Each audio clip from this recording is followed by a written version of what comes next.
ऋषि मुनियों से भेंट। अत्रि मुनि से विदा लेकर राम ने दंडक वन में प्रवेश किया। बड़ा हरा भरा और घना वन था। भांति भांति के जीव जंतुओं और पशु पक्षियों की आवाजें सुनाई पड़ रही थीं। जहां तहां मुनियों के आश्रम थे, जिनमें से बेदध्वनि आती थी। श्री राम के आने का समाचार पाकर ऋषि मुनि बड़े प्रसन्न हुए और उन्होंने राम को अपना दुरख बताया। मुनि बोले, हाँ, वन में अनेक राक्षस तरह तरह का रूप बनाकर घूमते रहते हैं और अवसर पाकर हम लोगों पर हमला कर देते हैं। राम ने उनकी बातें ध्यान से सुनी और उन्हें ढाढ़स दिया। वह रात उन्होंने मुनियों के साथ आश्रम में ही बिताई। अगले दिन राम, लक्ष्मण और सीता ने और भी घने वन में प्रवेश किया। कुछ दूर जाने पर एक विशाल शरीर और लंबी बाहों वाला दानव मिला। उसने झपटकर सीता को पकड़ लिया और राम लक्ष्मण से डपटकर बोला, ढोंगियों, तुम कौन हो?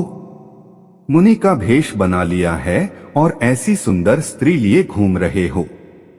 यह मेरे काम की है, भाग जाओ। राम ने पूछा, तुम कौन हो? वह गरज कर बोला, मैं महाबली विराट हूं। जल्दी भागो, नहीं तो फाड़कर खा जाऊंगा। राम लक्ष्मण ने उन पर बाणों की वर्षा शुरू कर दी। विराट क्रोध से पागल हो गया। बाणों की वर्षा की कुछ भी परवाह न करके वह राम लक्ष्मण पर झपटा। दोनों भाइयों को अपनी लंबी भुजाओं में जकड़कर वह एक ओर को चल पड़ा। यह देखकर सीता जोर जोर से रोने चिल्लाने लगी। राम लक्ष्मण ने उसके दोनों हाथ मरोड़कर तोड़ डाले। तब राक्षस जमीन पर गिर पड़ा। राम लक्ष्मण ने एक बहुत बड़ा गड्ढा खोदा और टोंक पीटकर उसे जिंदा ही जमीन में गाड़ दिया। वहां से चलकर राम शरभंग मुनि के आश्रम में पहुंचे। शरभंग मुनि ने कहा, आपके दर्शन से मेरी लालसा पूरी हुई। आपने अच्छा किया कि यहां आ गए। ऋषि मुनियों की रक्षा हो जाएगी। आपको देखने के बाद अब मैं और कुछ नहीं देखना चाहता। इतना कहकर शरभंग मुनि जलती हुई चिता में समा गए। अनेक ऋषि मुनि वहां जमा हो गए। उन्होंने हड्डियों के ढेर दिखाकर राम से कहा कि ये ऋषियों के कंकाल हैं, जिनको राक्षसों ने खा डाला है। राम ने कहा, डरे नहीं, मैं राक्षसों का नाश कर दूंगा। अब राम सुतीक्ष्ण मुनि के आश्रम में पहुंचे। सुतीक्ष्ण मुनि अगस्त्य ऋषि के शिष्य थे और भगवान के बड़े भक्त थे। श्री राम का स्वागत सत्कार कर उन्होंने भी राक्षसों के अत्याचार की कहानियां राम को सुनाई। उस दिन राम लक्ष्मण और सीता सुतीक्ष्ण के आश्रम में ही टिक गए।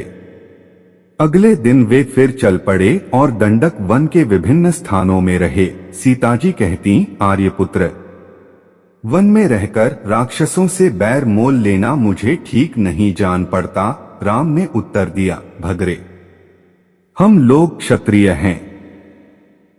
हमारा धर्म है पीड़ितों की रक्षा करना, शरण में आए हुए की मदद करना। ऋषियों को मैं भगवान भरोसे कैसे छोड़ सकता हूं?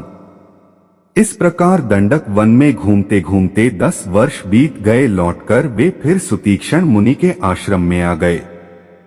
सुतीक्ष्ण ने उन्हें अगस्त्य ऋषि से मिलने का परामर्श दिया। सुतीक्ष्ण के आश्रम से 5 योजन दूर आर्य श्रेष्ठ अगस्त्य ऋषि का आश्रम था। राम, लक्ष्मण और सीता उसी ओर चल दिए। मार्ग में श्री राम ने बताया कि भगवान अगस्त्य ही सबसे पहले विंध्याचल को पार कर यहाँ आए। उन्होंने ही दक्षिण दिशा का द्वार खोला। उनसे राक्षस डरते हैं और उन्हीं के भरोसे दूसरे ऋषि यहाँ आ पहुँचे हैं। उनके दर्शन कर आज हम धन्य होंगे। उन्हीं की आज्ञा से हम वनवास का शेष समय काटेंगे।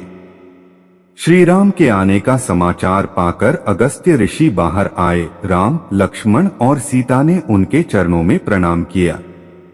मुनि ने सबको आसन देकर कंदमूल फल खाने को दिए। राम को तरह तरह के उपदेश देकर बोले, अच्छा किया आप यहाँ तक आ गए। मैं स्वयं आपसे मिलना चाहता था। आपका सब हाल मैं जान चुका हूँ, आपकी शक्ति भी जानता हूँ। राक्षसों को मारकर जन स्थान की रक्षा करना आपका काम होगा, जिससे ऋषि मुनि यहाँ बेखटक जब तप कर सके। यह कहकर अगस्त्य ऋषि ने दिव्य अस्त्र शस्त्र राम को दिए। विष्णु से प्राप्त महाधनुष दिया, ब्रह्मा से मिला हुआ एक अमोघ बाण दिया और इंद्र से मिले हुए तरकश दिए जो सदा बाणों से भरे रहते थे। सोने की मूठ वाला एक खड्ग भी उन्होंने श्री राम को दिया। श्री राम ने इन दिव्य शस्त्रों को सिर से लगाकर ग्रहण किया। तब मुनि ने राम से कहा, यहाँ से 2 योजन दूर गोदावरी नदी के किनारे पंचवटी नामक एक स्थान है, वनवास का शेष समय वहीं व्यतीत करो। सीता और लक्ष्मण सहित रामचंद्र जी पंचवटी की ओर चल दिए। मार्ग में उनको भयंकर शरीर वाला एक गिद्ध मिला। दोनों भाइयों ने समझा कि वह कोई राक्षस है, परंतु गिद्धराज ने उन्हें पहचान लिया और वह मधुर वाणी में बोला, मेरा नाम जटायु है, मैं तुम्हारे पिता दशरथ का मित्र हूं। वनवास में मैं तुम्हारी हर तरह से सहायता करना चाहता हूं। श्री राम ने पिता के समान उसको आदर दिया और उसको साथ लेकर वे पंचवटी की ओर गए।